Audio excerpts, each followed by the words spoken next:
Thank you guys for joining me. My name is Madar from Food and Fragrances. Today, we are hitting up episode 4 of this series, the Grails series. Now, if you're not familiar with what we're doing here, hey, I don't blame you. We have 3 episodes that you can reference, and what they'll do is just a quick synopsis is if I were to downsize my 300 plus bottle collection and keep 25 fragrances, what would those 25 fragrances be? We're going to find out which 5 withstand the test of time. And since we're on episode 4, that means we've already covered 15 of those fragrances. So if you haven't seen those, make sure you check the playlist. I'll put the link in the description below.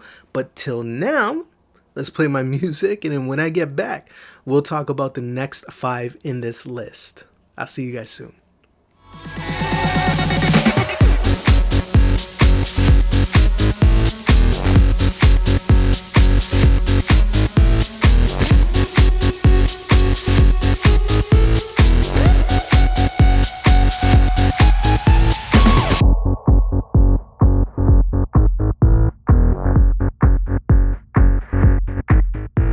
Thank you again for joining me. So, given that you guys are here, truly appreciate it. And honestly, the first 3 episodes have done extremely well. So, much love. Thank you guys so much for the support. We're going to tackle the next 5 in this list. Now, I know I said go and check out the first 3 videos, but again, if you have, just to refresh you, what we're doing is we're choosing the next 5 fragrances, but we're kind of saying based off of the season, which is spring, summer, autumn, and winter, plus a special occasion for a particular season, these would be the 5 that hit up this episode. So I'm very excited. I got the 5 fragrances right over here. Really excited to share them with you. So before we do that, I always like to say, support the channel. Make sure you subscribe. It really helps me grow, obviously. Like the content and comment down below.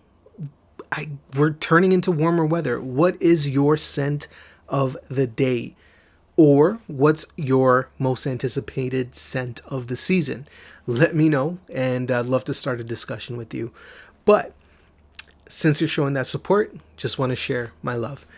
Now, you're here for the next 5, and I'm here to share it with you. So without further ado, let's talk about the next fragrance in this list, and I'll do a recap right up here of the seasonal fragrances that we've covered and adding to that list. And without further ado, let's talk about the next one. Now, this fragrance is a house not too many people know about. I'll just show it here. This is Pure Distance, and the fragrance we're going to talk about is White. Now, this fragrance house isn't talked about enough, in my honest opinion. I think when we're talking about master perfumery and bending fragrance notes to do what you want it to do, I think Pure Distance is a great example of a house to really get yourself familiarized with. Now, I'm not saying go out and buy a bottle of this because, not gonna lie, truthfully, they are expensive. They do come in a variety of ml sizes, which kind of helps you, explore the house a little bit more at a quote unquote affordable rate. But I do promise you their fragrances are fantastic. Pure Distance White is no exception. This has the feel of exactly what I need it to have. If I need something elegant, if I need something, masterfully blended, something really, I don't want to say light to this state where it's like, oh no, it's not noticeable, because this lasts, it projects, the scent bubble is fantastic. It's just not in your face. It's not pounding in a person's face. Pause. But but the way that this fragrance wears is upscale. It really hits on the price point of what this fragrance really is. And what you get with this is a beautiful powdery element. You get a wonderful rose element, musks, light, sweet patchouli in here. The sandalwood with all the notes combined creates this creamy, enveloping type of scent. It's so well put together. And trust me when I say this, this is highly, highly unisex. If you're comfortable with really wearing out your floral musks and those florals kind of leaning more towards sort of like a white floral type of feel, even though it's a rose, this is the fragrance. And it may lean a tiny bit feminine, absolutely, but to me, I think this is very, very unisex. And for me, I think this is a spring must in the collection. I don't think I could go without this bottle. And again, little sprays, like I think 3 sprays for a wearing, and it's lasting 10 plus hours. Not even lying to you. Like I always smell it on my clothes afterwards and no issues. It still feels potent, but absolute banger of a fragrance. I have 3 from this house. Black, which is very, very nice. And Shea Duna, which is perfumed by Cecile Zarokian, which she's, in my opinion, I love her. I think she's an amazing perfumer. So amazing house, and definitely worth checking out if you get an opportunity. But Pure Distance White hits in the spring collection for me. So let's move on to summer. Now, with summer, we've tackled a pretty impressive list, and in my honest opinion, none more impressive than this fragrance here. This is a designer fragrance. I think it's a little bit more of the Privé line. For this house is a Guerlain, and we'll be talking about Naroli Noir. Now, this fragrance is absolutely fantastic. This one I went nuts for. I remember the first time I got my nose on it. One of my friends, he decanted 10 ml for me, and I would love to say I'm the one who tackled that full 10 ml, but no, my wife, once she got her nose on it, within 2 weeks, that 10 ml was crushed, out of the ballpark, gone. And it's a testament to this fragrance. It's so damn good. Naroli Noir. You get a wonderful Naroli presence. You get a beautiful black tea presence in this fragrance. It's so calm. It's so harmonizing. It's so lovely, clean. In my honest opinion, if there was a tea-like fragrance that would have the same wearing experience of an Aventus, right? That little darkness, but it's still clean. It feels very, very nice in the air. Your scent bubble is beautiful. I think Naroli Noir is that type of fragrance. So wonderful. This you can double up. You can wear this in multiple seasons. I do put this for summer because if I want something that's a little bit more night elegant, a little bit more me, calm, zenful, this is the fragrance I'm rocking with, and we're at like 50 ml left in this. I know Guerlain offers refills. If I can find a place to get this refilled, I'm refilling this. I'm really refilling this tenfold, like no questions asked, no matter what the price is. I don't care. This is the fragrance. And this, to me, I think when you talk about bang for your buck in a Privé line, even though yes, it is expensive, this is what I'm talking about. I think it's absolutely wonderful. You have to get your nose on this. I don't think I can do it justice, but you need to get your nose on it, especially if you're a lover of tea fragrances. So don't trust me? Trust your nose. Naroli Noir from Guerlain, and this would be my summer choice. So let's move on to autumn. Now, with autumn, you know how I feel about it. It's a great transitional period. And even though this fragrance is a little bit newer into the collection, the love I have for this fragrance is just unmatched. In my honest opinion, I think it does lean close to a fragrance that was on this list in a previous video. I forgot which video. I don't know if it was like video 2 or episode 2. But in my honest opinion, it's a masterful fragrance. And this is from the House of Raja. Chypre Extraordinaire. It leans, very similar-esque to Diaghilev. Okay, we'll put that out there. But something about this fragrance is just perfection. Diaghilev is perfection. Don't get it twisted. To me, Diaghilev is more of a special occasion fragrance. To me, Chypre Extraordinaire could be a signature scent if you're balling like that. It's wonderful. It's perfect. Dare I say it? It's a near perfect scent. Again, it has that regalness of a Diaghilev. It has those powdery facets of a Raja Dove purple cap fragrance, like a Goodnight Kiss or Chypre Extraordinaire. There's that Chypre element, which is clean, well put together, mature, elegant, classy. But man, the powdery elements in this, I'd like to say sort of like the lipstick-esque type of elements in this, is fantastic. Now, I will say, I do have a decant of this, and the juice color is much different than what I'm holding in my hands. This must be a newer batch, newer bottle. I don't know if it's going to mature to the color of that juice, but I do notice that there is a difference in potency. But I'm still putting this on the list because I do highly regard this fragrance, and I do think this fragrance is absolutely, absolutely stunning. To give you a note breakdown of this fragrance won't do it justice because Raja just dumps the kitchen sink into his fragrances, but it really smells beautifully regal. Again, you get that powdery element, that lipstick type of feel, but it's really toned down. It's not to the fact that you'd be like, oh yeah, no, this smells like lipstick. No, not at all, not at all. It's done masterfully well.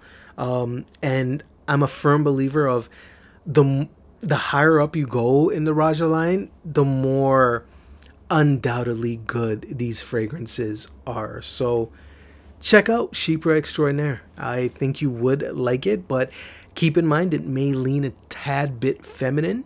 So just keep that in mind. All right, we'll move on to winter. So moving on to winter, again, quite an extensive list.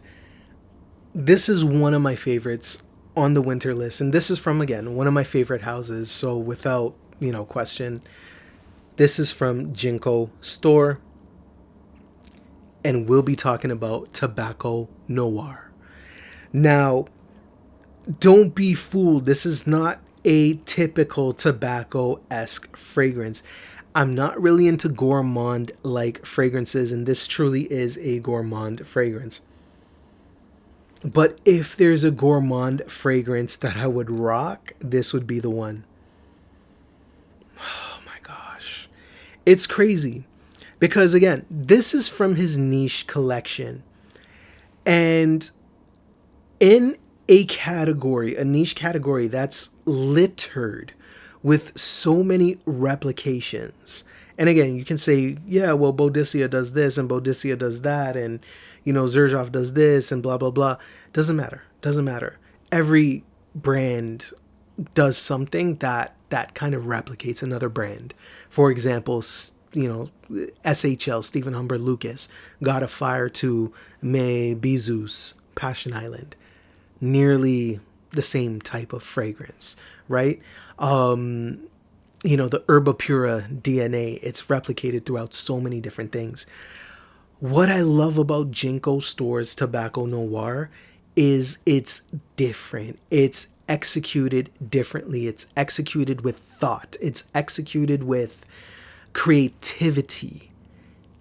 And when you're talking about a lot of raw materials and the quality of those raw materials, you don't get that with niche fragrances. You generally get that with artisanal based fragrances. And given the fact that Marius from Jinko does a whole bunch of artisanal fragrances, he decided to come up with a niche collection. And the niche collection consists of Tobacco Noir, which we're talking about, Amber Noir, Patchouli Noir, which is his newest one, which one? Rose Noir, which may be unreleased. Don't know if I can talk about that, but it is out in the universe. I think Sealed Essence may have it. And Oud Noir. How can I forget? Tobacco Noir is just, it's crazy. And the reason why I love this fragrance is, again, I'm not overly a gourmand type of person, but you get the element of tobacco. You get some beautiful oud in here. It's nice. It's sweet. And the sweetness comes from maple, right? You get maple syrup, you got your maple leaf, right? You have elements of spice. You got some lactonic content, which gives it an overall creamy vibe that goes well with the maple. And you get this nice humming tobacco in the background, which feels elegant and mature. And then once the sweetness starts to settle down, the dry down is where this thing takes flight. And it's addicting. And you need only like 2 sprays. So the thing with this fragrance is, the concept is there. The transitional journey in this fragrance is there. The things that are there to love this fragrance are there, and it executes it on a multi-level wearing experience. It's literally perfection in a bottle if you like these types of scents. And given the fact that winter cuts through a lot of the sweeter facets, the stickiness, this is a great fragrance. And again, I know price point, it may seem high. $300 for 50 ml USD. But realistically, you're using 2 sprays. You go over 2 sprays, like you're choking yourself out, right? You'll want to dial it back, which means your 2 sprays on a 50 ml fragrance is equivalent to, the experience of 100 to 150 ml fragrance at that same price point. So expense, I don't think that's even a consideration in this category, because again, given the raw materials that are used, the actual authentic naturality of these materials, you will not find another niche fragrance that comes close to this in terms of quality. That's my spiel. Tobacco Noir is godly. It's magnificent. Same with the other noirs. I'm not going to lie to you, the other noirs, but I just didn't want to make this a Jinko store list, which it could have easily been. But yeah, man, Tobacco Noir is the type of fragrance that I think if you're a fan of tobacco, if you're a fan of that gourmand-esque touch, you got to have this in your collection. It's no joke. It's no joke. So that's my winter selection. Let's move it along to the last one, which is the occasional one. Now, when we're talking summer and we want something that's an occasion fragrance, you still want it to be nice and light. You still want it to be, relatively summer friendly, but you want it to have that oomph of, being special. And I'm going to say this with a caveat, because I'm not going to expect people to go out and buy this bottle. Because again, it is a high price bottle, but the alternatives would be the alternatives to this fragrance. And I'm pretty sure you'll know when I say the name. And this is from the house of Boudicca the Victorious. My summer occasional fragrance is Hanuman. Had to be, didn't it? It had to be. Here's the DNA. God damn.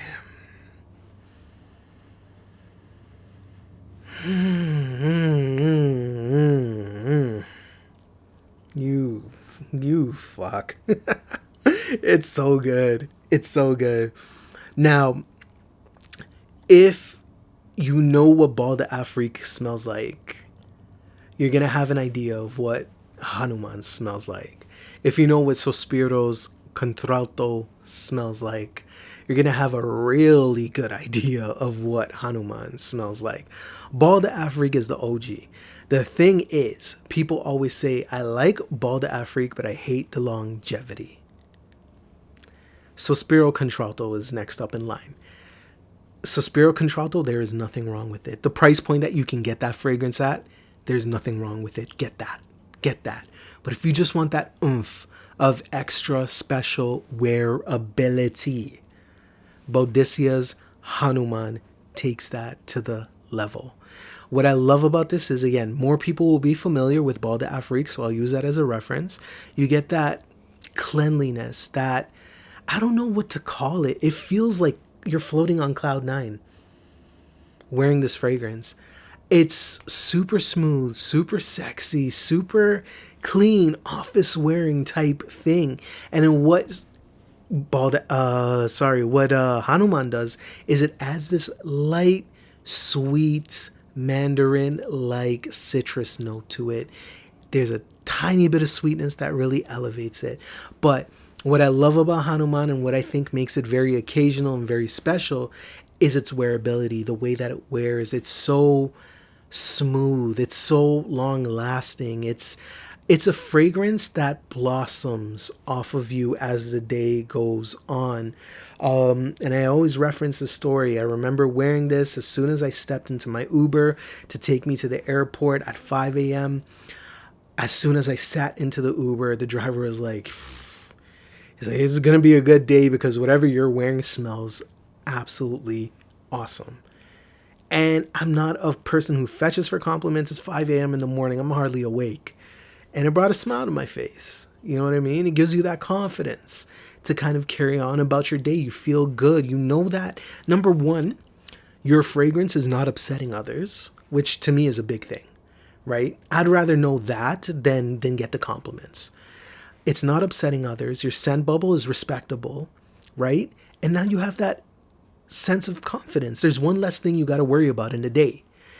And that's what I love about the wearing experience with Hanuman. With Contralto, it's a little bit different. I find Contralto to be a little bit more vibrant, a little bit more electric, a little bit more like, boom, boom, boom, which is great. A lot of people will like that.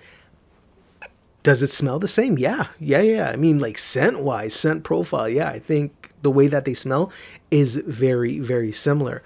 But wearing experience is totally different. And if you want something a little bit more upscale, a little bit more elegant, a little bit more mature, a little bit more special, hence why it goes into the occasion, I think Hanuman from Bodhisattva is wonderful. Absolutely wonderful. And that rounds out the 5 fragrances in this video. Now, I guess before we touch upon and close out this video, I do want to say, again,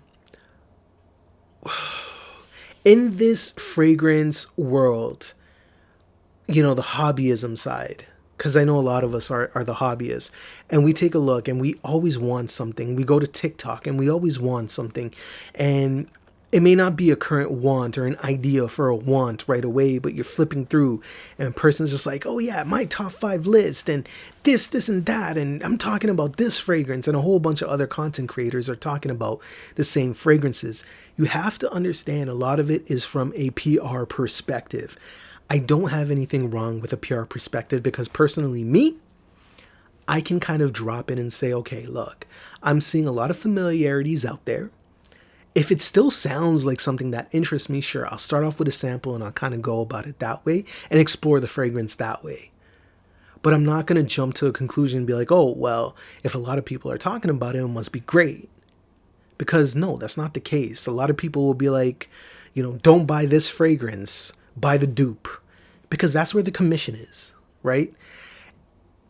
And in our type of hobby, the importance of choosing your grail fragrances in your collection is to limit, I guess, the amount of bottles that you have. Because realistically, having a bottle sit there not being used is a waste of money, right? Having a bottle there, feeling like you haven't used it in a while, and interrupting what you really want to wear to just go back and kind of wear that bottle, because now you can say, okay, well, you're sitting here, I haven't sprayed you in a while, let me pick you up, let me spray you. And you're not necessarily enthused by that wearing experience. You've wasted a day of your life, right? And that could add up throughout the year, right? You could maybe do that 30 times, which is a month. A month of wearing something that you really didn't want to wear, but you wore it because it was just kind of sitting there. So you just didn't want it to feel like it was a waste of money. That's a month in a year. So the importance that I love about these Grail fragrances is if you wear something that you love every single day, don't worry about the other noise. There will always be a fragrance out there that may sound interesting to you. That may sound like you've never smelt it before. And if you don't sample it first and you're blind buying your bottles, I mean, at the end of the day, there's going to be a lot of disappointment that comes out of it, a lot of waste of money, a lot of resellability, a lot of dealing with people who haggle and all that nonsense. And I don't know. I just personally don't have the time and patience for it, so I try not to do that. And the more I concoct this list, the more I start thinking about like, damn, I really love, I love the 25 that I've listed because, if everything was said and done, like I guess, it'd be tough selling the fragrances that don't make the list, but at the end of the day, I mean, the 25 that I've chosen are solid, and I think it covers a whole range. So I encourage you guys, take a look at your collection, really kind of outline, even if you're going to jot it down, you may not be ready to sell right now or ready to kind of, make that separation in the collection, but jot down your list and really ask yourself, what do I like in my fragrances? What do I kind of, emphasize or make of importance? Like for me, I love tobacco, right? Tobacco scents, which out of, maybe instead of one tobacco, I'd love 2 or 3 tobacco fragrances that perform differently or have different aspects. What would they be? And if I don't have it now, what would it be? Right? And make that list for yourself to kind of say, okay, maybe I shouldn't worry too much about the consumerism side of it. And maybe I should just enjoy the enjoyability of the fragrances, what the perfumers intended me to enjoy. That's the final thought of this video. We will be touching upon the last 5 fragrances in this list very shortly, so stay tuned. Much love. Make sure you guys subscribe. I'll have some samples floating around in the video, so make sure you check them out. Peace out and enjoy your May 2-4. I'll catch you guys on the next one. Bye.